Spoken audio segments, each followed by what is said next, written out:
नाही जायचं मम्माकडे. नाही नाही नाही हां, परत. मम्माकडे जा ना बाळा. जा ना मम्माकडे. नाही नाही ग. नाही यायचं का तुझ्याकडं. नाही नाही नाही नको जाऊ नको जाऊ नको जाऊ. नाही नाही नाही एक एक गुण शिकत आहे दररोजचं. हा? नाही नाही नको जाऊ नको जाऊ नको जाऊ नको जाऊ नको जाऊ मम्माकडे. हा?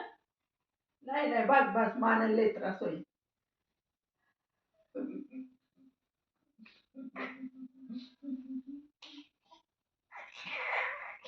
हां. जा ना बाळा मम्माकडे. मम्माकडे जा ना. ए नाही. ए मम्माकडे जायचं का. मम्माकडे जा ना. नाही नाही नाही जायचं नाही जायचं माझ्या सुनेला नाही नाही नाही नाही जायचं. नाही बस बस बस मान दुखल. हा बस बस. अगं बस ना. नको जाऊ नको जाऊ. पप्पाकडे जायचं का. पप्पाकडे जायचं का. पप्पाकडे जायचं का. नाही नाही पप्पाकडे नाही जायचं. नाही नाही नाही पप्पाकडे नाही जायचं आम्हाला. नाही जायचं पप्पाकडे. नाही नाही नाही नाही नाही नको जाऊ पप्पाकडे नाही जायचं. मम्मीकडे नाही जायचं.